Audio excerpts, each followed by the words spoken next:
China TikTok को कैसे हथियार की तरह इस्तेमाल करके पूरी दुनिया को बर्बाद कर रहा है, जानेंगे आज के वीडियो में।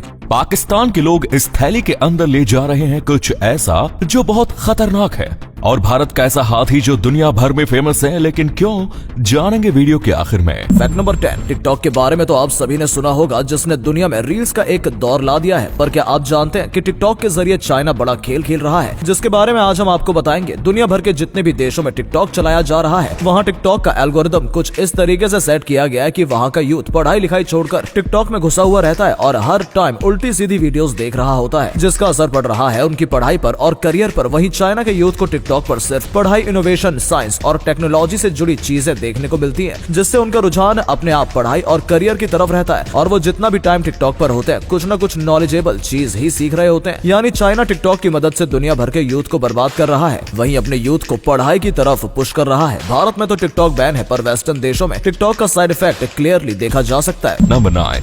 पाकिस्तान में महंगाई की मार और आर्थिक तंगी ने वहाँ के लोगों को ऐसे काम करने पर मजबूर कर दिया है जो उनके लिए जानलेवा साबित हो सकते हैं। पर आखिर ऐसा क्या कर रहे हैं पाकिस्तान के लोग, चलिए जानते हैं।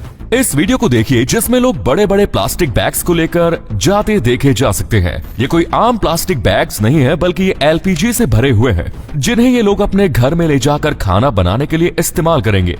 पाकिस्तान में महंगाई ने लोगों की इतनी कमर तोड़ दी है कि वे एक गैस सिलेंडर भी अफोर्ड नहीं कर पा रहे हैं। इसीलिए उन्हें एलपीजी ब्लैक मार्केट से ऐसे बैग्स में भरवा कर लानी पड़ रही है। ये एलपीजी बैग्स इतने घातक है कि अगर इन पर एक छोटे से चिंगारे भी गिर जाए तो कई लोगों की जान जा सकती है। नंबर 8। अक्सर कॉर्पोरेट जॉब्स में बॉस छुट्टी के दिन भी एम्प्लॉयज को चैन की सांस नहीं लेने देते, पर अगर ड्रीम 11 कंपनी के बॉस ने ऐसा किया तो उसे भरना पड़ेगा भारी जुर्माना। पर आखिर क्यों, चलिए आज हम आपको बताते हैं। हाल ही में फैंटेसी स्पोर्ट्स प्लेटफॉर्म ड्रीम 11 ने एक नई पॉलिसी लागू की है, जिसके तहत अब ड्रीम 11 के एम्प्लॉयज को छुट्टी के दिन ऑफिस के काम के लिए कॉल नहीं किया जा सकेगा, और अगर कोई वर्कहोलिक बॉस ऐसा करता है तो उस पर कंपनी 1 लाख का जुर्माना लगाएगी। कंपनी ने अपनी इस पॉलिसी को नाम दिया है द अनप्लग्ड पॉलिसी, यानी अब ड्रीम 11 के एम्प्लॉयज छुट्टी को छुट्टी की तरह एंजॉय कर पाएंगे। क्या भारत की बाकी सभी कॉर्पोरेट कंपनीज में भी ये पॉलिसी आनी चाहिए? कमेंट्स में जरूर बताएं। नंबर 7।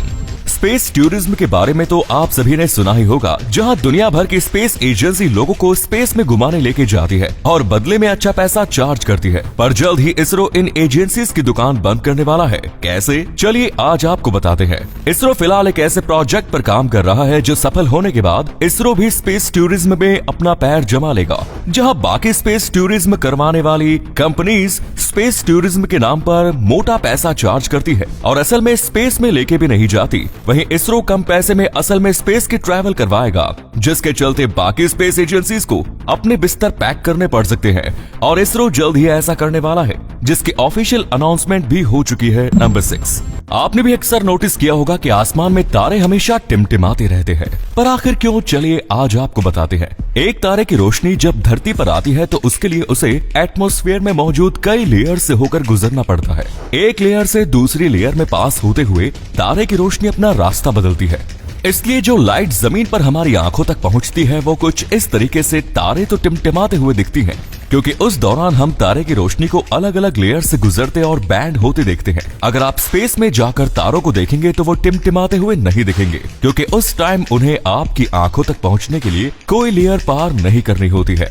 नंबर 5। आपने आज तक कई बड़े और छोटे होटल्स देखे होंगे, पर क्या कभी आपने कोई आलू जैसा दिखने वाला होटल देखा है? हम बात कर रहे हैं यूएसए के बॉयज के इस बिग इडाहो पोटैटो होटल की। बाहर से आलू जैसा दिखने वाला इस होटल का वजन है लगभग 6 टन। इस होटल के अंदर आपको हर वो फैसिलिटी देखने को मिल जाएगी जो एक नॉर्मल होटल में होती है, पर इस होटल में स्टे करने का एक्सपीरियंस काफी लाजवाब रहेगा, ऐसा कहना है यहाँ स्टे करने वाले लोगों का। नंबर 4। आपने भी कभी ना कभी ये नोटिस तो किया ही होगा कि फोन में एफएम रेडियो चलाने के लिए ईयरफोन्स को फोन में इंसर्ट करना पड़ता है, पर आखिर क्यों, चलिए आज आपको बताते हैं। रेडियो को प्रॉपर तरीके से चलाने के लिए सिग्नल कनेक्टिविटी का अच्छा होना काफी जरूरी होता है। इसीलिए पहले के रेडियोस में एंटीना दिया जाता था, पर अब लोग फोन में ही रेडियो सुनते हैं, इसलिए अब रेडियो के सिग्नल्स प्रॉपर मिले, इसीलिए मोबाइल के ईयरफोन्स जैक में एक पतली सी रिंग डाली जाती है और जैसे ही हम अपने ईयरफोन्स को किसी मोबाइल के जैक में इंसर्ट करते हैं तो ईयरफोन की वायर एंटीना की तरह काम करने लगती है। ऐसे में रेडियो में प्रॉपर सिग्नल्स कनेक्शन के लिए आपको सिर्फ अपने ईयरफोन्स को एडजस्ट करना होता है। नंबर 3, अगर आप हिमालय की बेल्ट में जाते हैं तो वहां आपको येती का जिक्र सुनने को मिल जाएगा, जो कि हिम मानुस के नाम से ही जाने जाते हैं, जो पहाड़ों की रक्षा करते हैं, ऐसा लोकल्स का मानना है। पर ये चीज भारत की आर्मी ने भी मानी है और इसके सबूत भी दिए हैं। हाल ही में माकानो बेस कैंप में माउंटेनियरिंग एक्सपीडिशन करने गई इंडियन आर्मी की टीम के ऑफिसर्स ने हिमालय के पहाड़ों की बर्फ पर बने बड़े फुटप्रिंट्स की फोटोज ट्विटर पर शेयर की, जो कि कितने बड़े हैं आप फोटोज देखकर अंदाजा लगा सकते हैं। ऑफिसर्स का कहना है कि ये फुटप्रिंट्स गुफा की तरफ जाते हैं जो पहाड़ों की ढलान पर मौजूद है। इन फोटोज के पब्लिक होने के बाद से येती की चर्चाएं फिर से शुरू हो चुकी है और अब इसे महज कल्पना बताने वाले लोग भी सोचने पर मजबूर हैं। और अगले फैक्ट पर जाने से पहले इस फोटो को ध्यान से देखकर बताओ कि आपको कौन सी हीरोइन दिख रही है। इससे पता चलेगा कि आपकी आंखों और दिमाग पर कितना तेज है। आपको मिलते हैं 3 सेकंड। नंबर 2, अक्सर आपने सुना होगा कि जहां ताकत काम ना आए वहां बुद्धि का इस्तेमाल करना चाहिए और इसी चीज का इस्तेमाल करके जर्मनी वर्ल्ड वॉर 2 में लंबे टाइम तक टिका रहा। कैसे, चलिए बताते हैं। जर्मनी ने वर्ल्ड वॉर 2 के दौरान कुछ इस तरीके के मेटल के आर्मर कैबिन्स को बनाकर तैयार किए। इन आर्मर्स को कुछ इस तरीके से पहना जाता था जिसे पहनकर सिपाही घुटनों के बल चला करते थे। इन आर्मर्स को दूर से देखने पर ये छोटे टैंक जैसे दिखाई देते थे, जिनमें से कुछ इस तरीके से एक राइफल पाइप भी निकाला जाता था, जिसे देखकर दुश्मन को ऐसा लगता था मानो उनका सामना किसी बेहद खतरनाक वेपन से हो गया हो और वे बिना लड़े ही मैदान छोड़कर भाग जाते थे। अपनी इसी आर्मर के दम पर जर्मनी ने दुश्मन देशों के पसीने छुड़ाए हुए थे। नंबर 1, भारत में वैसे तो कई हाथी देखने को मिल जाएंगे, पर क्या आपने भारत का सबसे बड़ा हाथी देखा है? चलिए आज हम आपको दिखाते हैं। हम बात कर रहे हैं इस हाथी की जिसका नाम है थिचिक्कोट्टुकावु रामाचंद्रन। 1964 में जन्मा यह हाथी 3.16 मीटर यानी 10 फीट 4 इंच प्लस 1/2 इंचेस ऊंचा है और इसकी यही हाइट इसे भारत का सबसे बड़ा हाथी बनाती है।